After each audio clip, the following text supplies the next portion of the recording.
Hi hello नमस्कार मंडळी, कसे आहात सर्वजण. मी आहे रेश्मा आणि पुन्हा एकदा स्वागत आहे आपल्या आजच्या नवीन व्हिडिओमध्ये तुम्हा सर्वांचं. तसं तर आज तुमच्याबरोबर शेअर करण्यासारखं काही नाही, पण म्हटलं चला छान असा हेअरकट केला आहे तर तो देखील तुमच्याबरोबर शेअर करावा आणि त्याचबरोबर एक ना छान अशी रेसिपी देखील शेअर करूया. तशी तर रेसिपी म्हणता येणार नाही, पण इन्स्टंट रेसिपी आहे ही. आता सगळ्यात पहिलं ह्या हेअरकटबद्दल सांगते. याच्या अगोदर माझे लाँग हेअर होते, पण खरं सांगू का इतके केस गळत होते. त्यामुळे म्हटलं चला जरा थोडेसे शॉर्ट हेअर करूया आणि चेक करूयात की आपल्याला शॉर्ट हेअर कसे दिसतात. म्हणून म्हणून मी हा सिम्पल असा कट केलेला आहे. पण जेव्हापासून हा कट केलेला आहे ना, तेव्हापासून मी स्वतः खूप जास्त कॉन्फिडंट झालेले आहे. आता म्हटलं चला सिम्पल अशी रेडी होऊया आणि यावेळी या पालखीमधून ही आम्ही 2 प्रकारच्या बांगड्या आणल्या होत्या, ज्या की खरंच खूप सुंदर आहेत बरं का. त्यामुळे म्हटलं चला आज या बांगड्या घालूयात आणि आपल्या कामांना सुरुवात करूयात. तसे तर आज ना जेव्हा मी किचनमध्ये आले होते तेव्हा आधीच तयारी करून ठेवली होती काय करायचं आहे, कारण आज मस्त अशी मी बाजार आमटी करणार होती.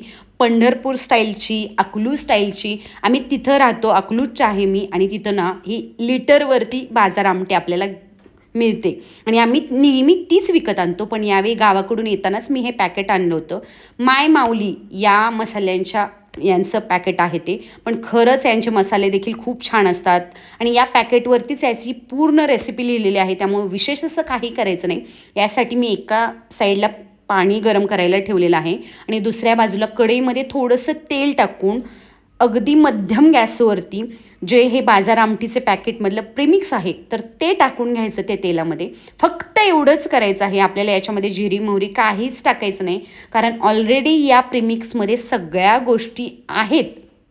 त्यामुळं याच्यामध्ये काहीच करायचं नाही. फक्त लक्ष या गोष्टीकडे द्यायचं आहे की अगदी मध्यम गॅसवरती या प्रीमिक्सला तेलामध्ये परतून घ्यायचं आहे आणि जास्त गॅस मोठा नाही ठेवायचा तेल सुटेपर्यंत, आणि गरम पाणी टाकायचं आहे. आता या एका पॅकेटमध्ये जवळजवळ 1 लिटर आमटी बनते. त्यामुळं खरंच, आणि याच्यामध्ये अगदी मीठ देखील टाकायची गरज नाही आपल्याला. आणि सोबतच याच्याबरोबर आज मी ना ज्वारीच्या भाकरी बनवल्या होत्या आणि बाजरीच्या भाकरी तर कमाल लागतात, पण खरं सांगू का ज्वारीच्या भाकरी पण तितक्या जास्त, आणि जर गरमागरम ज्वारीची भाकरी असेल ना तर खरंच खूप छान लागते. आता ही ज्वारी घरची आहे त्यामुळं या ज्वारीसाठी काही गरम वगैरे पाणी करावं लागत नाही. त्यामुळे मी थंडच पाणी घेतलेलं आहे आणि बघू शकता भाकरी एकदम छान व्यवस्थित होती आणि तितकीच मऊ पण होते. मऊ लुसलुशीत अशी भाकरी होती. त्यामुळं एकदम छान व्यवस्थित भाकरी करून घ्यायच्या. त्याचबरोबर या आमटीबरोबर भाकरी अगदी साधा सरळ बेत होता आजचा, त्यामुळं काही विशेष नव्हतं. आता मला नेहमी ना दोन्ही हाताने भाकरी टाकताना मला जरा भीती वाटते की बाबा मला भाजेल वगैरे, म्हणून माझी सवय आहे नेहमीचीच की मी एकाच हाताने भाकरी टाकते. त्यामुळं तरीही काही परिणाम होत नाही. आपल्या भाकरी अगदी छान व्यवस्थित मऊ लुसलुशीत आणि त्याचबरोबर टम्म फुगलेल्या होतात. त्यामुळे या दोन्ही गोष्टी आज बनवून रेडी झालेल्या आहेत बरं का. ज्वारीच्या भाकरी आता मी माझ्यासाठी आणि मुलींसाठी सगळ्यांसाठी स्वयंपाक बनवून घेतलेला आहे. इथं मस्त अशी आमटी देखील रेडी झालेली आहे, तुम्ही बघू शकता. आता आमटी आहे म्हणजे पातळ असणार. त्याच्यानंतर मी आणि यांनी छान असं जेवण करून घेतलं आणि यांना देखील ही आजची आमटी खरंच खूप जास्त आवडली होती. त्यामुळे ते म्हटले की पुढच्या वेळीपासून ना आपण याचे एक्स्ट्राचेच पॅकेट आणायचे. मग काय मस्त अशी ज्वारीची भाकरी कुस्करून अगदी काला करून आजची ही आमटी एन्जॉय केली. त्याच्यानंतर जेवण झालं आणि आज ना खरंच खूप मस्त असं जेवण झालं होतं. पण याच्यानंतर मला जायचं होतं जरा हॉस्पिटलमध्ये, कारण दाताची ट्रीटमेंट चालू होती आणि आज कॅप बसवून घ्यायची होती. त्याच्यामुळंच पोरींना घरी सोडलं आणि मी गेले हॉस्पिटलमध्ये. त्यांना देखील जेवण वाढलं.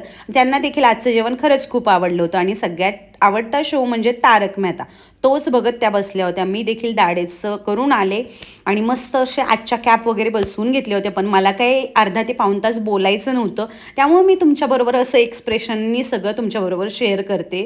आशा आहे की तुम्हाला आजचा हा व्हिडिओ आवडला असेल. मला माहिती आहे तुम्हाला आवडला असेल, त्यामुळं कमेंट करा आणि त्याचबरोबर लाईक करा आणि आपल्या चॅनलला सबस्क्राईब देखील करा. चला भेटूया नेक्स्ट व्हिडिओला. Bye bye.